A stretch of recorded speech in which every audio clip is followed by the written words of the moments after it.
তো কেমন আছেন সবাই? আজকের দিনে স্মার্ট ডিভাইসেস আমরা সবাই ইউজ করি, আর এই সমস্ত স্মার্ট ডিভাইসের মধ্যে ম্যাক্সিমাম ডিভাইসই কিন্তু ওয়্যারলেস ডিভাইস। আগেকার দিনে যে সমস্ত ডিভাইস তার দিয়ে কানেক্ট থাকতো, যে সমস্ত ডিভাইস তারের মাধ্যমে কমিউনিকেট করতো, আজকের দিনে কিন্তু সেই সমস্ত ডিভাইসকে আস্তে আস্তে ওয়্যারলেস ডিভাইসে কনভার্ট করা হচ্ছে। তো এই wireless device 2G 3G 4G 5G এই সমস্ত কিছু নিয়ে কথা বলতে গেলে একটা নাম কিন্তু সব সময় উঠে আসে, আর সেটা হলো স্পেকট্রাম। তো স্পেকট্রাম জিনিসটা কী জিনিস, আজকের ভিডিওতে আমরা এটা নিয়ে আলোচনা করব। তো ভিডিওটা লাস্ট পর্যন্ত দেখুন, আর আপনি যদি চ্যানেলে নতুন হয়ে থাকেন তাহলে চ্যানেলটাকে অবশ্যই সাবস্ক্রাইব করুন এইরকম ভিডিও দেখার জন্য। তো বেশি দেরি না করে চলুন ব্যাপারটাকে একটু গভীর থেকে জানি।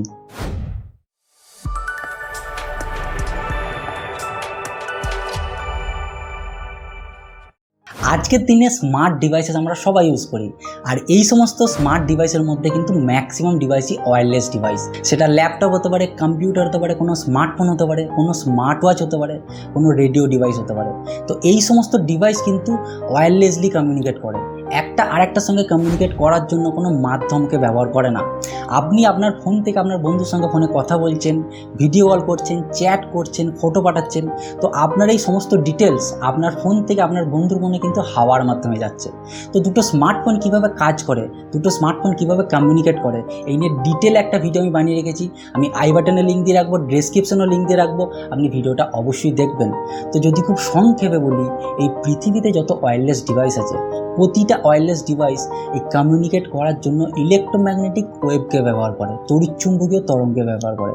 তার মানে যত ওয়্যারলেস ডিভাইস আছে, যত টেলিকমিউনিকেশন কোম্পানি আছে, এই প্রতিটা কোম্পানি, প্রতিটা ডিভাইস এই ইলেকট্রোম্যাগনেটিক ওয়েভের মাধ্যমে কিন্তু একটা আরেকটার সঙ্গে কমিউনিকেট করে।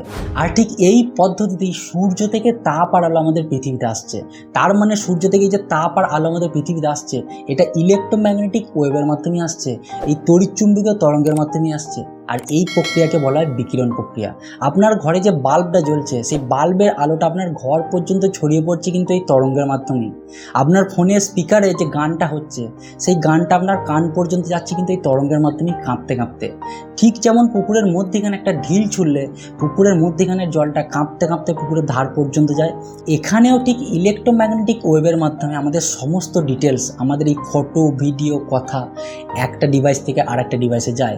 আর এই ইলেকট্রোম্যাগনেটিক ওয়েভকে, এই তড়িৎচুম্বকীয় তরঙ্গকে আমরা খালি চোখে দেখতে পাই না। এবার একটা তরঙ্গকে যদি আমরা খাতার মধ্যে আঁকি, তাহলে দেখতে পাবো সেই তরঙ্গের একটা উচ্চ পৃষ্ঠ আছে, সেই তরঙ্গের একটা নিম্ন পৃষ্ঠ আছে। তার মানে একটা তরঙ্গ শুরু হওয়ার পর একবার উপরের দিকে উঠে যায়, আবার একবার নিচের দিকে নেমে আসে, আবার একবার উপরের দিকে উঠে যায়। তো এটা হলো এই তরঙ্গের একটা সাইকেল। আর প্রতিটা তরঙ্গ কী করে, এই সাইকেলকে রিপিট করতে করতে এক জায়গা থেকে আরেক জায়গায় যায়। এবার একটা তরঙ্গ 1 সেকেন্ডের মধ্যে কতগুলো সাইকেলকে কমপ্লিট করছে, সেটা হলো সেই তরঙ্গের ফ্রিকোয়েন্সি। তার মানে ধরে নিন একটা তরঙ্গ 1 সেকেন্ডে 5টা সাইকেলকে কমপ্লিট করছে, তার মানে সেই তরঙ্গটার ফ্রিকোয়েন্সি হলো 5 হার্জ। আর এই হার্জ হলো তরঙ্গ পরিমাপের একক। আপনারা শুনে থাকবেন 2.5 গিগাহার্জ, 98.3 মেগাহার্জ। এই গিগা, মেগা এই শব্দগুলো ব্যবহার করা হয় কত বেশি সংখ্যক ফ্রিকোয়েন্সি সেটা বোঝানোর জন্য। সাপোজ ধরুন একটা তরঙ্গ 1 সেকেন্ডে 10 লক্ষ সাইকেলকে কমপ্লিট করছে, তার মানে সেই তরঙ্গটার ফ্রিকোয়েন্সি হলো 1 মেগাহার্জ। এবার এই ফ্রিকোয়েন্সির উপর বেস করে এই ইলেকট্রোম্যাগনেটিক ওয়েভকে অনেকগুলো ভাগে ভাগ করা যায়। কিছু ওয়েভ আছে যেগুলো হাই ফ্রিকোয়েন্সির ওয়েভ, যেমন গামা রে, এক্স রে, এগুলো হলো হাই ফ্রিকোয়েন্সির ওয়েভ। সেরকম মতো কিছু লো ফ্রিকোয়েন্সির ওয়েভও আছে। আর এই লো ফ্রিকোয়েন্সির ওয়েভের মধ্যে বিশেষ এক ধরনের ওয়েভ আছে যেটার নাম হলো রেডিও ওয়েভ। আর এই যত ওয়্যারলেস ডিভাইস আছে, যত ওয়্যারলেস টেলিকমিউনিকেশন কোম্পানি আছে, এই সমস্ত কোম্পানি, সমস্ত ডিভাইস এই রেডিও ওয়েভের মাধ্যমে কিন্তু কমিউনিকেট করে। তার মানে এই যে এফএম শুনছেন, রেডিও শুনছেন, আপনি ফোনে কথা বলছেন, এই সমস্ত কিছু কিন্তু এই রেডিও ওয়েভের মাধ্যমেই হচ্ছে। এবার সবথেকে বড় প্রশ্ন হলো এটা, যে এই সমস্ত কোম্পানি, সমস্ত ডিভাইস যদি রেডিও ওয়েভের মাধ্যমে কমিউনিকেট করে, তাহলে তো দুটো ডিভাইসের মধ্যে ক্রস কানেকশন হতে পারে। আমি আমার বন্ধুর সঙ্গে ফোনে কথা বলছি, তো আমার কথা আমার বন্ধুর ফোনে না গিয়ে অন্য কারোর ফোনে চলে যেতে পারে। তো এটা কিভাবে সম্ভব হয়েছে? তো এখানেই সবথেকে বড় রোলটা প্লে করে স্পেকট্রাম। এবার একটা নাম আপনারা অবশ্যই শুনে থাকবেন, সেটা হলো 98.3 FM, রেডিও মির্চি। তো আপনার মনে একটা প্রশ্ন আসে না, যে এই এফএম কোম্পানিটার নাম এরকম অদ্ভুত কেন, 98.3 এরকম কেন? তার কারণ হলো এই কোম্পানিটা 98.3 মেগাহার্টজ ফ্রিকোয়েন্সি ব্যবহার করে তারা তাদের ব্রডকাস্টিংগুলো করছে। এই এফএমের যে গানটা আপনি শুনছেন সেই গানটা 98.3 মেগাহার্টজ ফ্রিকোয়েন্সিতে সেই কোম্পানি থেকে আপনার রেডিও পর্যন্ত আসছে। এবার এই বিভিন্ন এফএম কোম্পানি বিভিন্ন ফ্রিকোয়েন্সি ব্যবহার করে তারা তাদের সঞ্চারণগুলো করছে।